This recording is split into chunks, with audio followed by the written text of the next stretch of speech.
Bien, continuando con las clases, estamos viendo nosotros el tema de hipertensión arterial.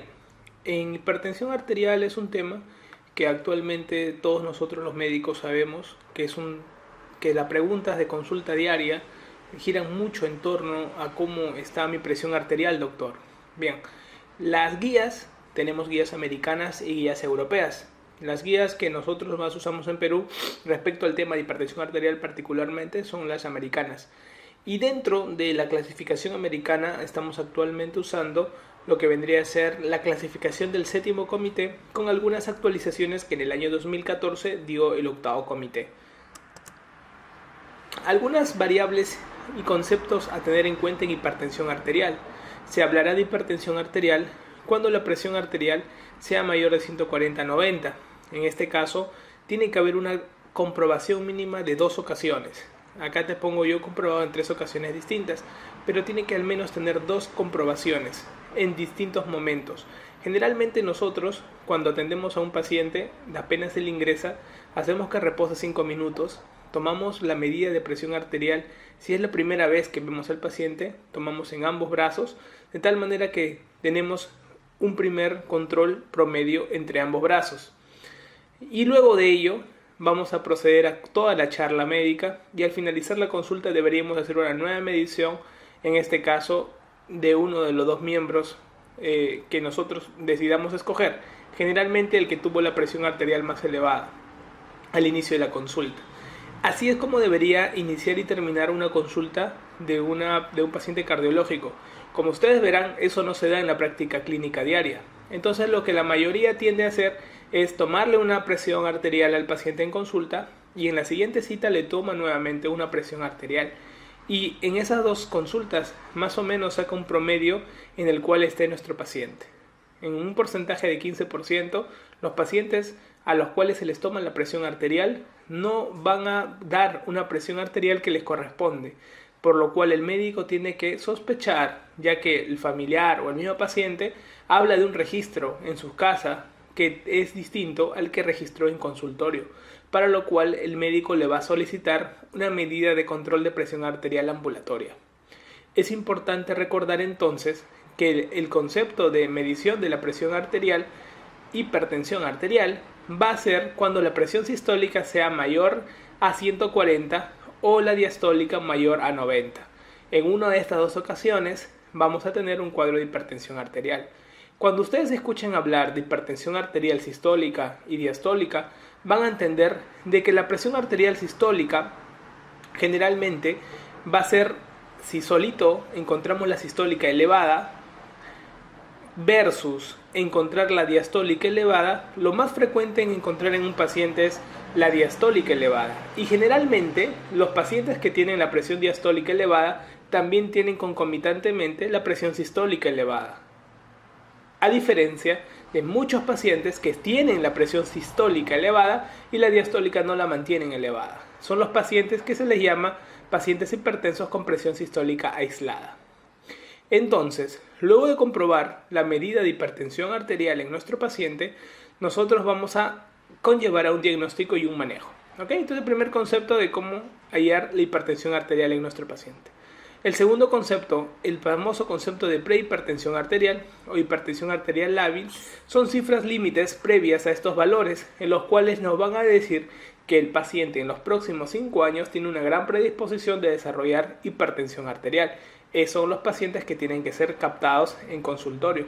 Es por eso que a todos los pacientes mayores de 25 años con factores de riesgo cardiovascular se le tiende a tomar una medida de presión arterial y este screening se va a comprobar cada 2 años en promedio. Algunas guías son más tolerables y dicen más 5 años y después los 40 cada año para poder tener el control y el diagnóstico de una hipertensión arterial. El concepto de hipertensión arterial maligna poco a poco va desapareciendo, ya que la hipertensión arterial maligna nosotros la caracterizamos como aquella hipertensión arterial que dañaba órgano blanco. En el caso del ojo, el característico edema de papila. La hipertensión arterial maligna es una hipertensión arterial que generalmente va a estar dentro del grupo de las emergencias hipertensivas. La famosa crisis hipertensiva se divide en dos grupos, en el grupo de emergencia hipertensiva y en el grupo de urgencia hipertensiva. El grupo de emergencia hipertensiva es el grupo en el cual va a requerir generalmente una disminución rápida de la presión arterial debido a que hay una afectación de un órgano diana. En cambio, en la urgencia, usted va a tener más de 24 horas en promedio para poder disminuir la presión arterial. Por ello, es importante saber el concepto y la diferenciación de uno y otro y qué fármacos vamos a utilizar cuando estos pacientes vienen a emergencia.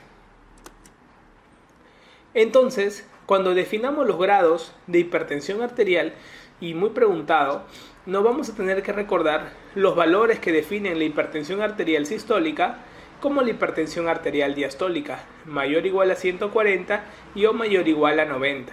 Y los grados de hipertensión, si estamos ante un grado 1, vamos a hablar cuando la presión generalmente es mayor en sistólica, mayor o igual a 140, o diastólica mayor o igual a 90, y si es un grado 2, cuando la sistólica es mayor o igual a 160, o la diastólica mayor o igual a 100. Valores menores a estos van a hablar de nosotros de un estado prehipertensivo. Los factores de riesgo cardiovasculares asociados a la hipertensión arterial tienen una letra característica, la letra T. Tienen asociación al tabaco, tienen asociación a la hipertensión propiamente dicha como factor de riesgo cardiovascular, tenemos al sedentarismo, tenemos a la diabetes, la hipercolesterolemia, ¿no? Y una forma de recordar a los pacientes obesos con sobrepeso que ya se les considera factores de riesgo cardiovasculares. Es importante que un paciente diagnosticado con hipertensión arterial tiene que entrar al control y al chequeo cardiovascular de manera urgente, debido a que este es un factor de riesgo modificable con el tratamiento farmacológico y esto le disminuiría puntaje de mortalidad en el futuro. Las pruebas que nosotros dejamos son pruebas en sangre, glucosa, urea, creatinina, para poder hallar algún problema asociado de diabetes a un problema asociado de enfermedad renal crónica. Dejamos un examen de orina que nos va a apoyar también en el diagnóstico diferencial de estas patologías. Un electrocardiograma nos ayuda para ver cambios tanto de un problema diastólico que esté originando un cuadro hipertrófico en el cual se puede hallar y puede ayudar mucho en el electrocardiograma. Vamos a ver también casos de daño de marcador renal. Ustedes saben, la albuminuria, la microalbuminuria, generalmente son marcadores de daño renal y que se asocian a cuadros cardiovasculares.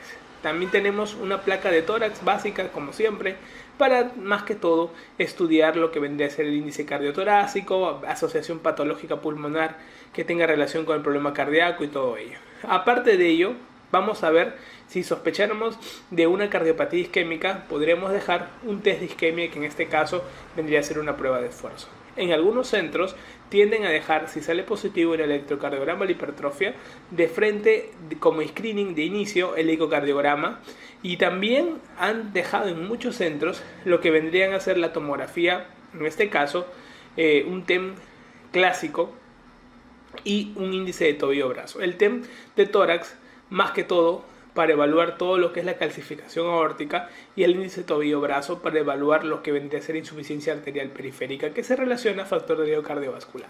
Nosotros en el Perú tendemos a usar más los que están en el cuadro morado que ustedes están observando, y de esa manera podemos ayudar al paciente dándole un screening clásico y básico de que si tuviera alguna afectación cardiovascular.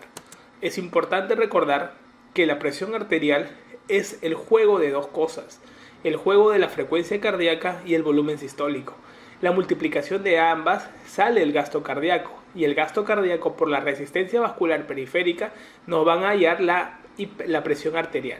Entonces la presión arterial es sinónimo a un cuadro hemodinámico de juego rápido del corazón y de la resistencia vascular periférica. Entonces nosotros, si queremos modificar la presión arterial, lo podemos hacer de dos maneras. Uno, disminuyendo el gasto cardíaco, podemos disminuir la presión arterial. Disminuyendo la resistencia vascular periférica también la podemos disminuir.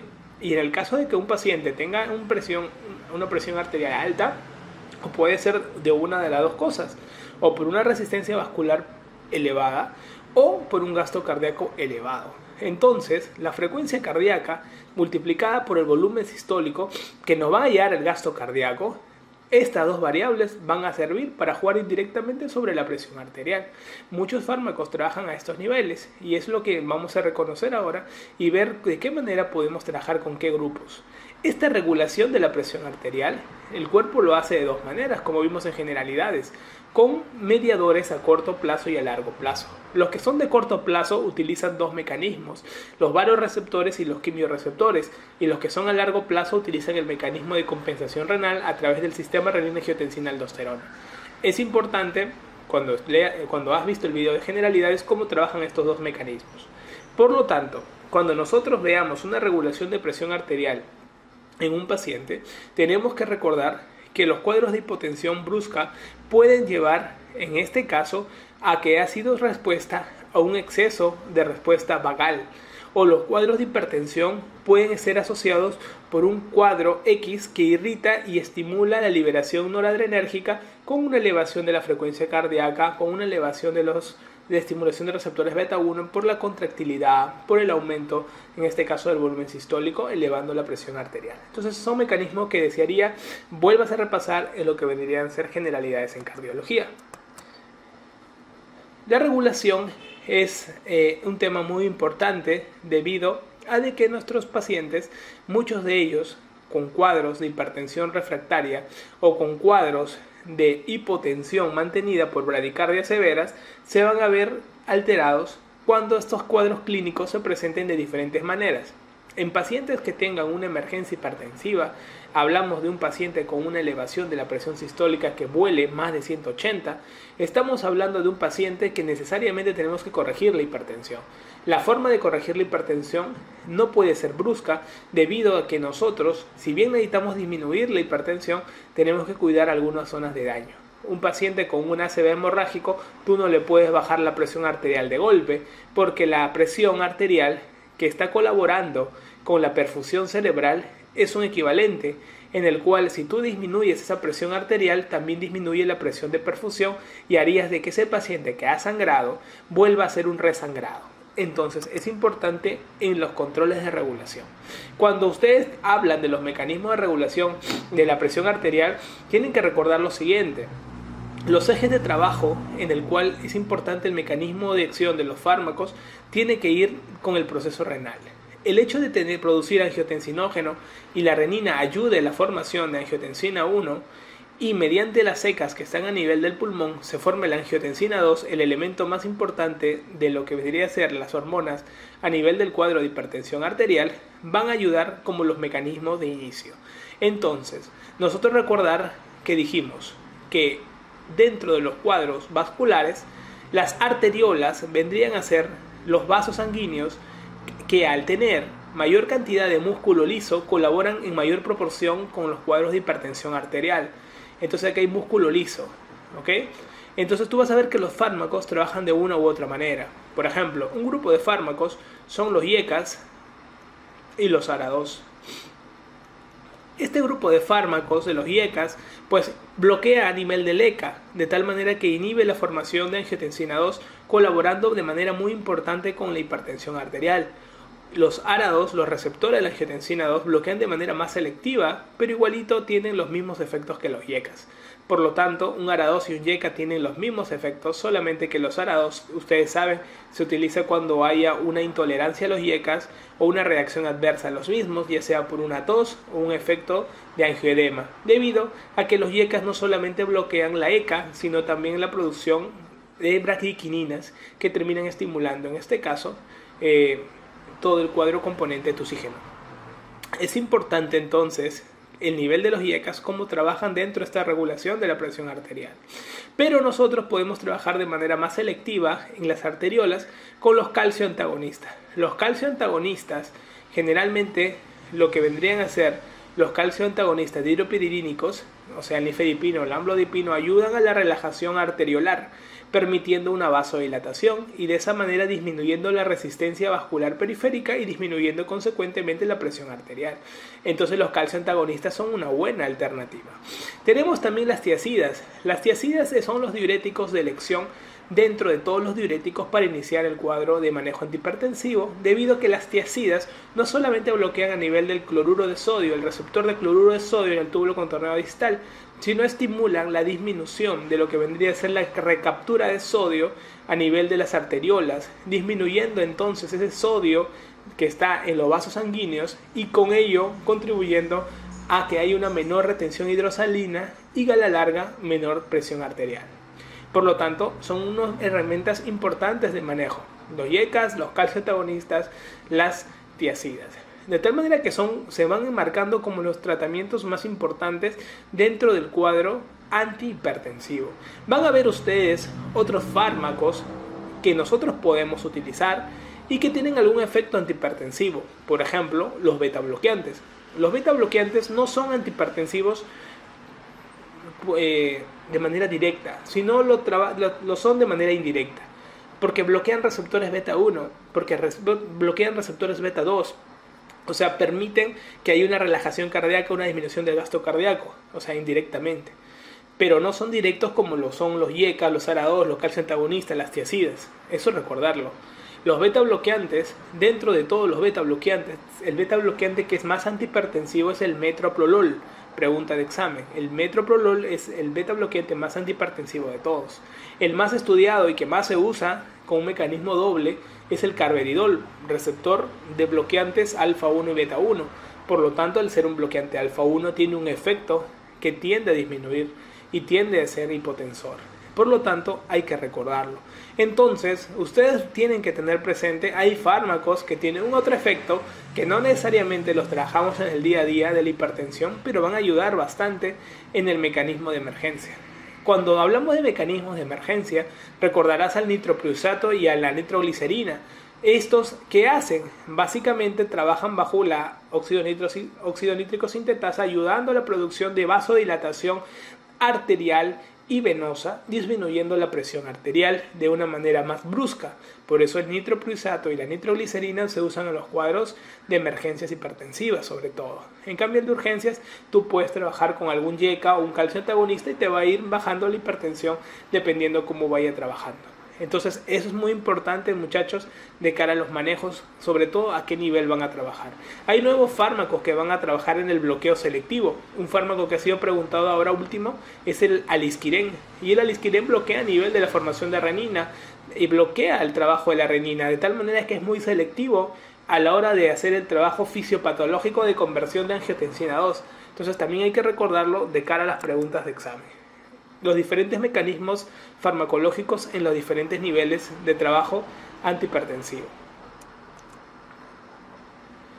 La fisiopatología de hipertensión arterial, entonces, ¿por qué tanto nosotros en el mundo la trabajamos, la estudiamos? Porque los pacientes hipertensos se mueren de problemas cardíacos, nunca lo olviden. Lo que hacen al inicio es un problema hipertrófico, porque hay una dificultad del gasto cardíaco, de la eyección del volumen sistólico, y el corazón tiende a hipertrofiarse. Se hipertrofia y al haber mucha masa muscular cardíaca tiende a haber alteración diastólica. Al haber alteración diastólica, lo que ocurre es un aumento de las presiones de llenado del ventrículo izquierdo.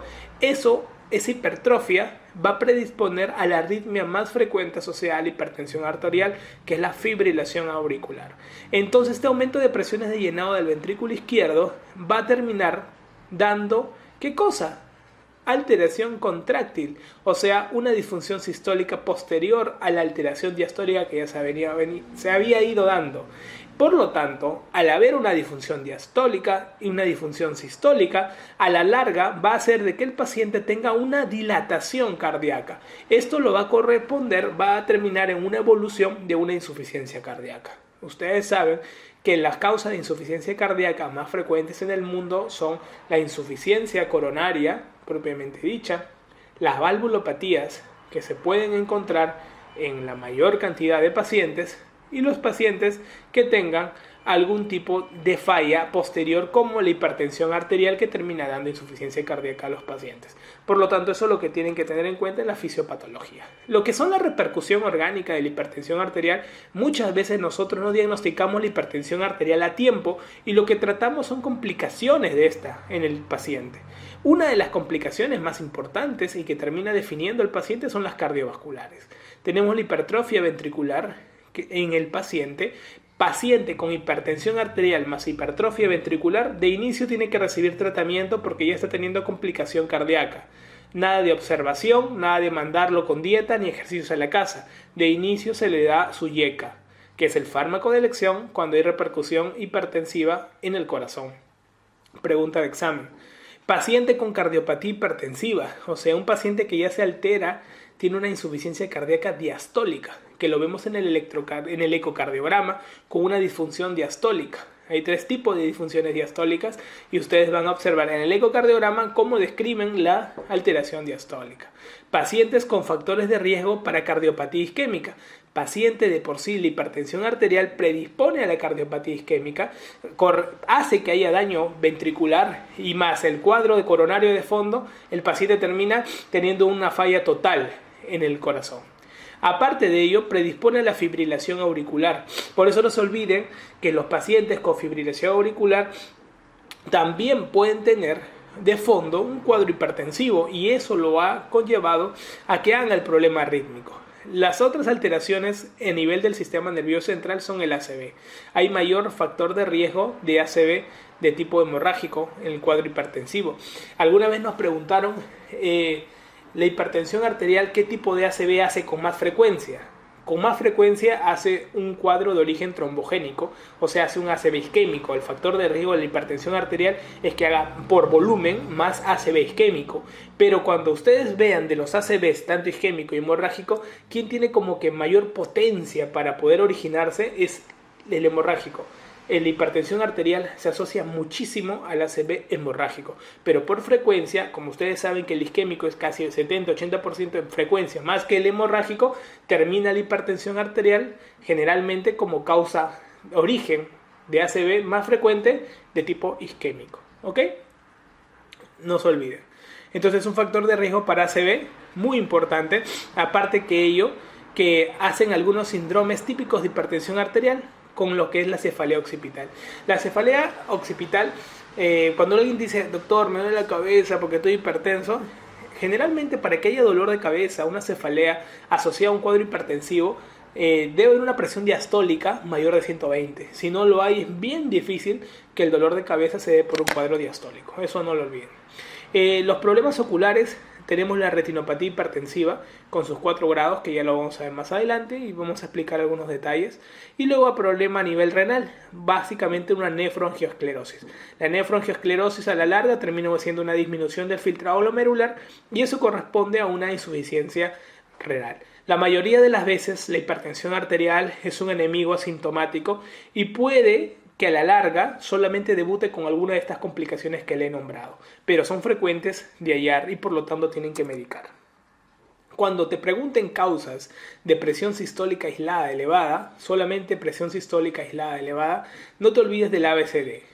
Problemas de la aorta, o sea, endurecimiento de la aorta como causa más frecuente en pacientes adultos ancianos, generalmente ancianitos que tienen presión arterial sistólica elevada, es por la pérdida de la elasticidad de la aorta, o sea, endurecimiento de la aorta.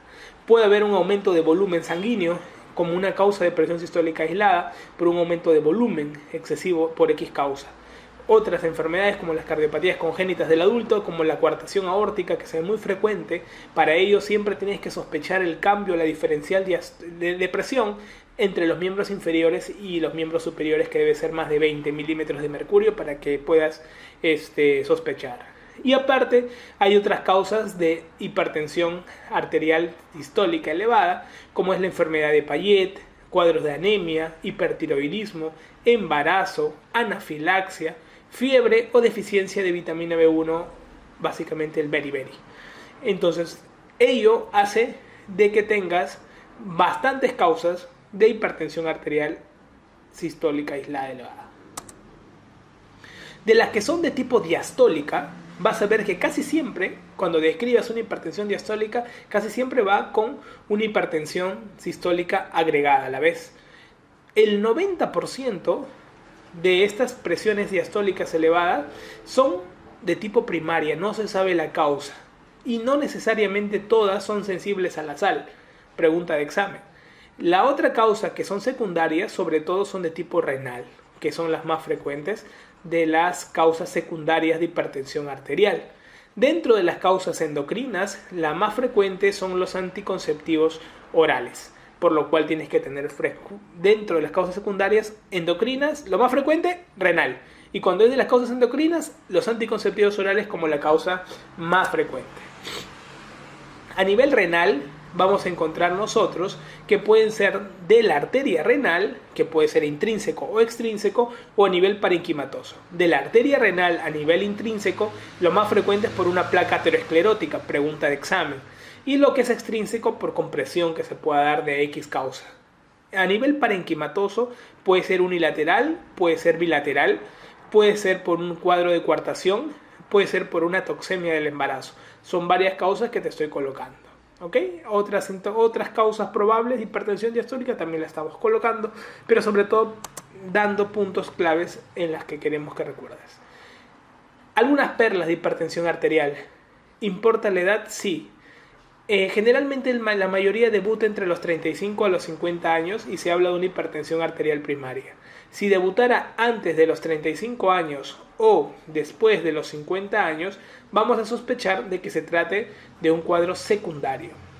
Cuando se da de manera aguda en los niños, vamos a sospechar que se da por un problema renal agudo, sobre todo una glomerulonefritis aguda.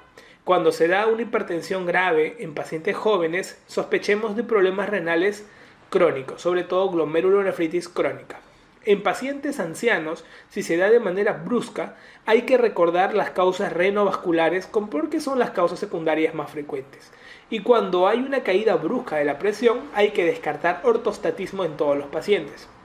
No te olvides de los cuadros clínicos típicos que te he mencionado, porque esto te va a ayudar a responder las preguntas de examen. Respecto al fondo de ojo, te lo había separado porque tenía unas perlitas que quisiera que recuerdes. Se divide en 4 grados. Del primero al segundo grado lo único que hay es diferencia de calibre, como puedes ver. El segundo grado aparecen los cruces arteriovenosos, pregunta de examen. En el tercer grado aparecen los exudados y las hemorragias.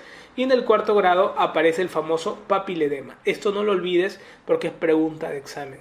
En el riñón, las lesiones más características son la necrosis fibrinoide y la endarteritis proliferativa, ¿ok? A nivel renal. Acá vas a ver tú las lesiones clásicas de la hipertensión arterial y te han preguntado grado 2 y grado 4, por lo cual tienes que recordar para la pregunta de examen esta clasificación típica. Para el tratamiento de la hipertensión arterial, los objetivos son mantener una hipertensión disminuida de los valores que te he dicho. Tienen que tener medidas generales, que son clásicas estas medidas generales: restricción del sodio, lo más que se pueda, ejercicios aeróbicos, como en todos los casos cardiovasculares, la pérdida de peso, el restringir el alcohol también ayuda. Sobre todo, en algunos casos van a ver que la disminución de 10 kilos de peso disminuye poco menos de 2 a 3 milímetros de mercurio, por lo cual si encuentras un paciente con 150, paciente de 27 años, y el paciente es de repente con sobrepeso, no esperes que al bajar más de 10 kilos vaya a mejorar eso, sabiendo cuánto cambia en la pérdida de peso la proporcional de milímetros de mercurio, ¿no? Entonces de frente vas a saber seleccionar qué pacientes tratar de inicio, qué pacientes observar un tiempo y todo ello. Con la tendencia de las preguntas de examen, muchas claves siempre se han dado como válidas, aquellas que hablan acerca de el observar, el tomar medidas generales. Generalmente son las claves a las preguntas, pero acá tú tienes que definir teóricamente cuáles son los pacientes que tú vas a observar o cuáles tú vas a tratar. Los fármacos que más vamos a utilizar básicamente son estos: los IECAS, los ARA2, que has visto cómo trabajan, los calcio antagonistas igualmente. Dentro de los diuréticos tenemos a los tiacídicos y los beta bloqueantes, como ya te he mencionado, y los alfa bloqueantes en algunos casos típicos que se van a utilizar por otra patología asociada. Puede ser un feocromocitoma o puede ser un cuadro prostático que se pueda dar. Importante saber el enfoque de la hipertensión arterial. Tenemos hipertensión arterial de grado 1, hipertensión arterial de grado 2. La hora de tratar uno u otro es importante. A todo paciente que presente una lesión en órgano diana, tienes que necesariamente tratarlo de inicio. O sea, lo tratas como un grado 2, de inicio con fármaco, no hay duda. La mayoría de pacientes que inicias con un grado 1, inicias con todas las medidas higiénicas dietéticas, con la disminución de sodio, con el ejercicio y con todo lo demás. Este paciente puede seguir un buen control o puede seguir un mal control. En caso de que siga un mal control en 3 meses, tú le das fármacos. En caso de que siga un buen control, pues continúe con sus controles todavía. Este paciente aparentemente se puede mantener ahí sin fármacos, pero en caso de que no vaya con el control adecuado farmacológico, las medidas médicas y todo, pues este paciente se le va a tener que dar fármacos a la larga. Entonces, ¿a quiénes pacientes doy fármacos? A los que tienen una lesión en órgano diana, que son estos básicamente, los que tú ya conoces, pacientes con cardiopatía isquémica, con insuficiencia cardíaca, diabéticos, con enfermedad renal crónica, con enfermedad cerebrovascular. Esos pacientes son los que generalmente yo voy a tratar de inicio con antihipertensivos. ¿Qué otros pacientes? Los que hayan ido mal en mi control, eran grado 1, pero fueron mal en mi control a 3 meses, no mejora el cuadro, no ayuda a controlar el cuadro, pues irán a fármacos también. Generalmente esos son los pacientes que tú vas a evaluar. Para que tú hables del efecto farmacológico de un fármaco antihipertensivo, tú tienes que esperar al menos 4 semanas. No puedes decir que un paciente está yendo mal farmacológicamente a la semana o a las 2 semanas. Generalmente tiene que haber un periodo valle y este periodo valle lo van a dar en 4 semanas. ¿Qué nos dicen las guías actualmente? Las guías del 8º reporte ponen en duda el iniciar con tiazídicos. Lo que le han terminado de dar más poder en las últimas guías es al inicio con yecas o ARA2 como primera elección. Eso es importantísimo. Recuerden que la mayoría de hipertensos termina controlando con al menos 2 fármacos, uno de los cuales es una tiazida, o sea, una tiazida con un yeca o una tiazida con un calcio antagonista. Por lo tanto, si bien la mayoría inicia con yecas o ARA2, si tienes la posibilidad de un segundo fármaco, por favor te pediría que agregues una tiazida para el tratamiento de control. Pregunta de examen: los beta bloqueantes y los diuréticos demostraron disminuir la mortalidad en hipertensión arterial. Dentro de los diuréticos no usaron la hidroclorotiazida que tanto usamos nosotros en Perú, sino hicieron los estudios con la clortalidona. Y la clortalidona no la comercializamos acá, usamos un equivalente que es la hidroclorotiazida. Pero pregunta de examen: los beta bloqueantes y los diuréticos demostraron en los estudios disminuir la mortalidad en hipertensión arterial. Por lo tanto, cuando tú usas un paciente cardíaco por X causas, usas un beta bloqueante, indirectamente, y si es hipertenso, indirectamente estás ayudando a mejorar la sobrevida de este paciente. Pero tú ya sabes en todos iniciar con yecas o ARA2 y en lo mucho agregar lo que vendría a ser una tiazida. En este cuadro, que es del 8º comité, básicamente te lo voy a resumir de la siguiente manera. Acá el 8º comité habla de que hay que ser como que más tolerantes con los pacientes mayores de 60 años. Los pacientes mayores de 60 años, tú puedes permitirle pues una presión sistólica que sea de 140 a 150, permítele, pues no seas tan estricto. Pero si pasara de 150, ahí sí lo vas a tratar. Eso es lo único que te dice con respecto a los pacientes mayores, ¿no? Que seas permisivo. En ellos sí tu meta debería ser mantener menos de 150 en sistólica con una presión diastólica menor de 90. Eso te dice el 8º comité. No seas tan estricto con los pacientes mayores de 60 años. Pero para todos los demás, ¿cómo debes tratarlos? También te lo explica. Y te lo explica de la siguiente manera. Si el paciente fuera un paciente diabético, si el paciente fuera un paciente menor de 60 años, ¿ok? O mayor también si deseas. No hay problema, no hay diferencia en la edad. No hay diferencia si es diabético o no lo es. La única restricción que hace, o si el paciente fuera de raza negra también, porque implica alguna forma de inicio de tratamiento. Lo divide este grupo con el grupo de pacientes renales crónicos o con alguna enfermedad renal en un grado 3, un grado 4, antes de llegar a grado 5, que es estadio final. Entonces, nos dice, los pacientes que tengan diabetes o no lo tengan, mayores o menores de 60 años, o de raza negra o no lo sean, van a hacer el tratamiento con CATI, para que te acuerdes. O sea, van a iniciar tratamiento con, puede ser un YECA, Puede ser una tiazida, un antagonista o un ARA2 o un calcio antagonista. Con cualquiera de los 4 pueden iniciar estos grupos. Ahora, ¿qué sugerencia te da? Que los pacientes diabéticos los inicies con un YECA o un ARA2. 1. Que en los pacientes mayores y menores de 60 años puedes iniciarlo con un YECA también. O sea, el YECA tiene mucho poder acá. Y en el caso de que no controle, le agregas una tiazida. Y los pacientes de raza negra puedes utilizar un calcio antagonista de inicio.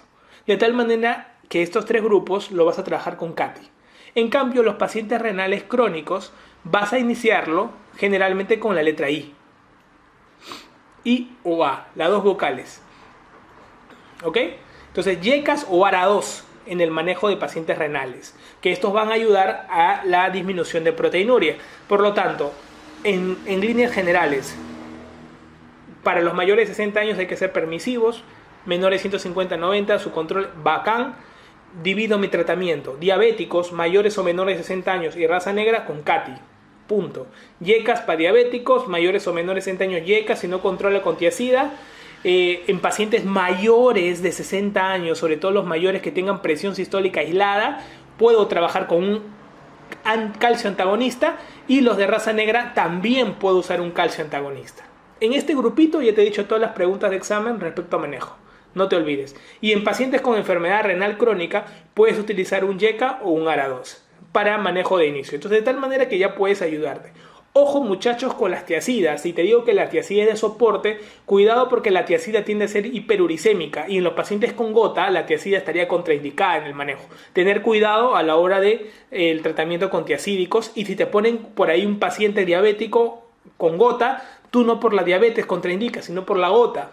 ¿Ok? Entonces, acuérdense, este cuadrito que hemos discutido bien, están la mayor cantidad de indicaciones. Las guías al 2016 nos hablan de una evidencia moderada para recomendar, pero básicamente hablan de que los pacientes con problemas, o sea, los afroamericanos, podrían darse calcio antagonista de inicio o diurético tiazídico, que es lo que generalmente estamos recomendando. Las perlas para tu internado, los diferentes tipos de tratamiento antihipertensivo que existe, y aparte quisiera darte algunas situaciones clínicas con indicaciones de elección. En pacientes diabéticos se inicia con YECAs el tratamiento, pregunta de examen. En pacientes con hipertensión sistólica aislada puedes iniciar con un calcio antagonista. En pacientes con cardiopatía isquémica con beta bloqueantes. En pacientes con nefropatía, YECAs, lo que te mencioné. En insuficiencia cardíaca de tipo sistólica, YECAs. Si te ponen en la pregunta si es una insuficiencia cardíaca de tipo diastólica, beta bloqueantes, iría bien. Aparte, debe estar recibiendo tratamiento beta bloqueante por la insuficiencia cardíaca. Los que tengan disfunción del ventrículo izquierdo con YECAs. Pacientes con migraña, te están hablando en el caso clínico para que ya marques beta bloqueante. Pacientes con hipertrofia de próstata, puedes usar un alfa bloqueante. La prazosina, la terazosina, va bien ahí. Los feocromocitoma, alfa bloqueante igualmente. Y pacientes con embarazo, el metildopa o la hidralazina. Acá están las preguntas claves de las situaciones clínicas más frecuentes preguntadas en los exámenes.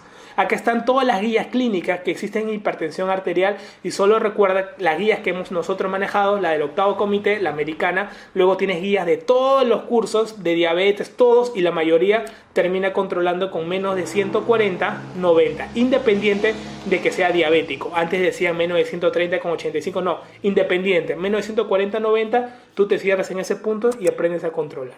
La crisis hipertensiva, no te olvides que la emergencia tiene daño en órgano blanco y la urgencia no lo tiene. Recuerden manejar el inicio con nitroglicerina o nitroprusato, y para eso necesitas un control en UCI para que la presión arterial no caiga de golpe y no pueda dar daño en órgano blanco. Tener cuidado al inicio con todos estos pacientes, tratar de mantener una presión todavía elevada, más de 160 pero menos de 180 la sistólica, para evitar las zonas de resangrado o aumentar la zona de penumbra en caso de un ACV en el camino, en el contexto de una hipertensión arterial. Muy bien, muchachos, eso sería todo por hipertensión arterial. Nos veremos en los siguientes capítulos.